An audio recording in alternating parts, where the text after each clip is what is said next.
Recently, the Biden administration announced a new rule that will slash credit card late fees from the current average of $32 down to $8. According to the White House, this will save consumers $10 billion a year. And that means for the 45 million people who are charged these late fees annually, they'll save about $220 per year. Sounds great, right? But will this really save Americans $10 billion? And are the credit card companies really okay with just losing all of this money? I'm gonna say no. In today's video, I'll break down what's likely to happen next and what it means for you. And I'll also show you how to never pay a stupid junk fee to a credit card company ever again.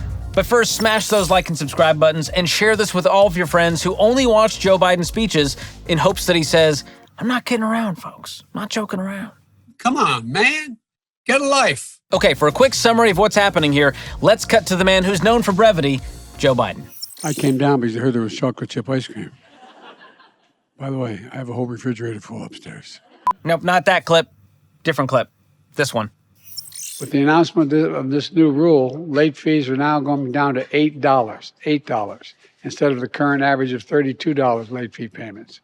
This action will collectively save families $10 billion in credit card late fees every year. Okay, so here's what he's talking about. The Consumer Financial Protection Bureau announced new regulations that will set a cap of $8 on most credit card late fees. Although larger card issuers will still be able to charge more as long as they can prove the higher fee is needed to cover their actual collection costs. Sure. That, FYI, was sarcasm. But most credit card companies aren't expected to do that. This $8 cap on credit card late fees is part of the bigger plan from the Biden administration to crack down on junk fees, those sneaky hidden charges that you might not even find out about until you see it on your bill.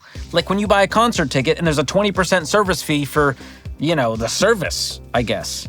That doesn't make any sense. So the CFPB says this new rule will collectively save families $10 billion in credit card late fees every year. But will it really? Because some financial experts, including me, are a little skeptical. Check out this quote from Matt Schultz, chief credit analyst at LendingTree. The reality is that capping late fees will also increase the likelihood that banks raise other types of fees to make up for that lost revenue. Now, to be clear, LendingTree is a scummy company that sells debt products. But this is the one thing Matt and I can agree on. They're going to screw you over either way. The CFPB only limited late fees, which is just one of the tools that credit card companies use to take money from their customers. But they still have a whole Binford tool belt full of fees that they can charge you. Annual fees, balance transfer fees, cash advance fees, expedited payment fees, foreign transaction fees, fees. Okay, that last one wasn't real, but it wouldn't shock me if they started charging a fee for the hassle of charging a fee. Wouldn't put it past them. I'm not kidding around here, folks. Come on, man. Bottom line, there are plenty of ways they could make up for this lost revenue at your expense. And don't forget, they can always just raise interest rates, which would affect everyone who carries a balance, not just those who are paying late fees. And they could always decide to squeeze some extra money out of business owners, meaning they could raise the interchange fees, which are the transaction fees that they charge a business anytime you swipe a card. And guess what? Businesses are, a business. So they're probably just going to raise prices and pass that cost along to you. So now you got to pay even more for your already overpriced spicy beef NATO from 7-Eleven. And by the way, a lot of people wrongly assume that their precious credit card rewards are paid for by these interchange fees. I mean, surely that 2% cash back on restaurants and that free flight to Boise aren't being paid for by low-income people struggling with credit card debt and paying exorbitant amounts of interest, right? Right? It's amazing. You are 100% wrong. Well, to find out, let's take a peek behind the curtain at Capital One's 2022 earnings report. Total net revenue from credit card products was over $22 billion. Let's break it down. Net interest income from credit cards was over $16 billion. Net non-interest income from those interchange fees was $4.6 billion. This means that only 20% of their revenue came from interchange fees charged to businesses, while almost 75% came from interest fees, aka people who couldn't pay off their balance in full every month. So it turns out credit card companies like Capital One are making most of their money from people who are likely struggling to pay the bills, based on the fact that they're carrying a balance on their credit card. Then they turn around and offer a tiny portion of their profits back to you so you can feel like you're beating the system with a $10 spending credit for dining out in the month of June. But this is actually less about which of Capital One's deep pockets the rewards money is coming from, and more about the whole reward system itself. Recently, the Federal Reserve conducted a study to determine who pays for credit card rewards, and what they found wasn't pretty. Here's a direct quote. "We estimate an aggregate annual redistribution of $15 billion from less to more educated, poorer to richer, and high to low minority areas, widening existing disparities." Big yikes.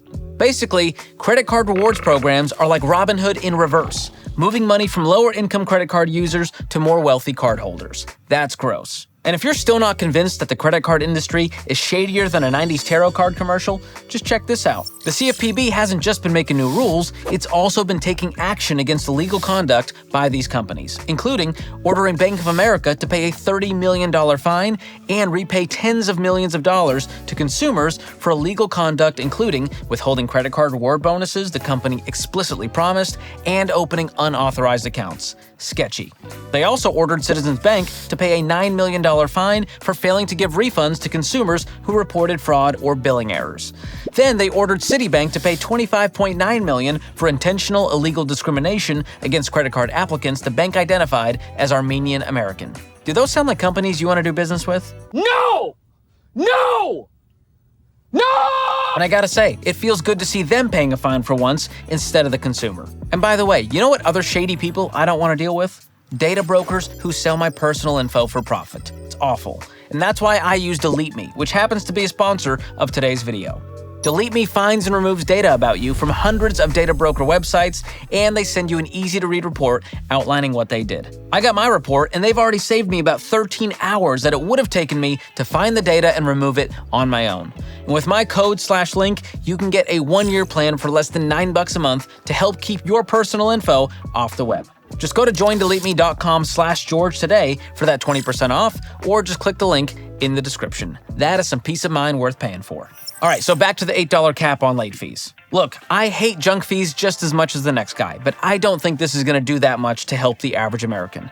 And while I honestly commend Biden's passion for consumer advocacy, this is a drop in the bucket compared to the real financial problems that we face. And truthfully, I don't think you should look to any politician on either side of the aisle to be able to help you get ahead financially. And thankfully, that's something you have more control over than Washington does. So here's the deal. If you know that credit cards have trash fees and you know how they make their money, why not just get rid of them? Stop playing the game. I know a lot of you think you can't live without a credit card, but I am living proof that you can live a great life without that plastic crutch. Think about it.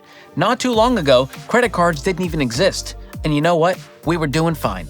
And now we're so dependent on credit cards, people think they need one just to function in society and be an adult. And you know who loves that? The big banks and credit card companies, because they're making a killing off of us. They've got big buildings downtown, they're sponsoring stadiums, and here we are, broke as a joke. So the solution is simple.